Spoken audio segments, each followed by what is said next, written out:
भूत प्रेतात्मताओं के बारे में क्या कहता है गरुड़ पुराण, जानिए इसमें छिपे रहस्य और कथा।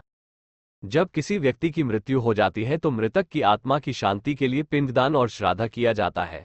ऐसा करने से माता पिता की आत्मा को शांति मिलती है। जानते हैं गरुड़ पुराण क्या कहता है। गरुड़ पुराण को हिंदू धर्म का महत्वपूर्ण ग्रंथ माना जाता है, जिसे मृत्यु के बाद की घटनाओं के बारे में स्वयं भगवान विष्णु द्वारा बताया गया है। साथ ही इसमें पुनर्जन्म, कर्म, आत्मा, पाप पुण्य, नीति नियम और धर्म से जुड़ी बातें भी बताई गई है। यही कारण है कि सनातन धर्म में इस ग्रंथ का सबसे अधिक महत्व है और इसे 18 महापुराणों में एक माना गया है।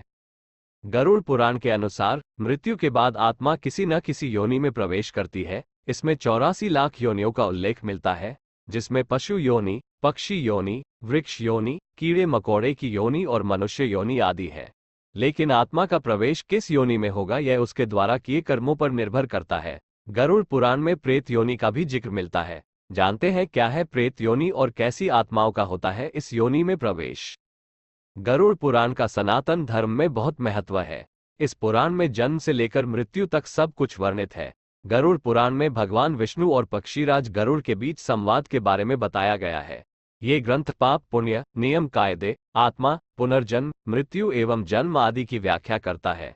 गरुड़ पुराण के अनुसार यदि किसी व्यक्ति की मृत्यु हो जाती है तो उस व्यक्ति की आत्मा मनुष्य योनि से प्रेत योनि में कैसे प्रवेश करती है। गरुड़ पुराण प्रेत का रहस्य जीवन में किए गए पापों का परिणाम भोगने के लिए आत्मा को मृत्यु के बाद प्रेत योनि मिलती है। साथ ही ऐसे लोग जिनकी मृत्यु जल में डूबकर, अग्नि में जलकर, वृक्ष से गिरकर आदि से हुई हो, ऐसे मनुष्यों की आत्मा प्रेत योनि में जाती है। प्रेत योनि में प्रवेश कर इन मृत आत्माओं को वायु प्रधान शरीर मिलता है। जब किसी व्यक्ति की मृत्यु हो जाती है तो आत्मा उसके शरीर को छोड़ देती है। जब आत्मा शरीर छोड़ती है तो उसे भूख, प्यास, क्रोध, वासना और घृणा आदि का अनुभव होने लगता है। गरुड़ पुराण में कहा गया है कि इस ब्रह्मांड में कुल 84 लाख योनियां हैं। इनमें पशु योनि, वृक्ष योनि, कीट योनि और मनुष्य योनि आदि है। ऐसा माना जाता है कि मृत्यु के बाद व्यक्ति की आत्मा की मंजिल उसके कर्मों पर निर्भर करती है। गरुड़ पुराण के अनुसार बुरे कर्म वाले लोगों की आत्माएं मृत्युलोक में भटकती रहती है।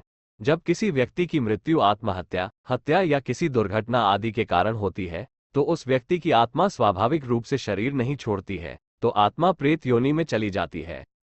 गरुड़ पुराण में बताया गया है कि प्रेतों के मन में हमेशा यह इच्छा बनी रहती है कि जहां पर उनका धन है, उसके शरीर के पार्थिव परमाणु है, उनके शरीर संबंधी परिवार है, वो वहीं रहें और अपने संबंधियों को भी अपनी तरह बनाएं।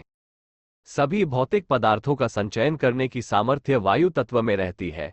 यही कारण है कि प्रेत वायु शरीर प्रधान होने से जिस योनि की इच्छा करता है वो उसे ग्रहण कर लेता है, लेकिन कुछ ही समय तक वह शरीर ठहर सकता है। पीछे सब पार्थिव परमाणु शीघ्र ही बिखर जाते हैं।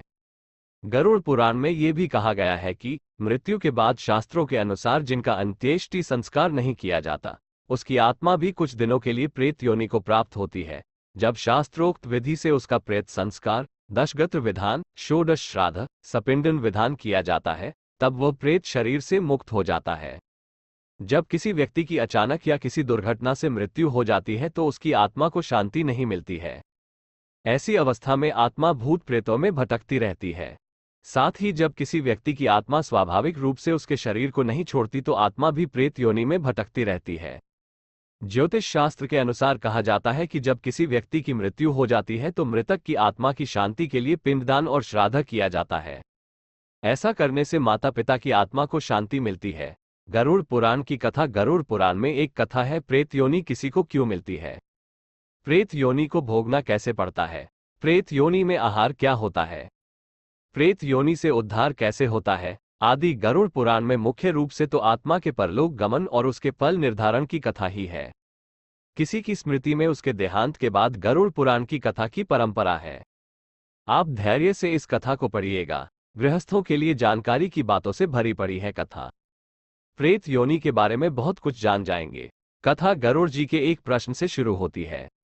गरुड़ और भगवान श्री कृष्ण के बीच संवाद के बीच ज्ञान चर्चा ही गरुड़ पुराण है। गरुड़ ने भगवान श्री कृष्ण से कहा, भगवान कोई ऐसी कथा सुनाए जो अद्भुत हो, ज्ञानप्रद हो और उसमें आपकी महिमा भी निहित हो।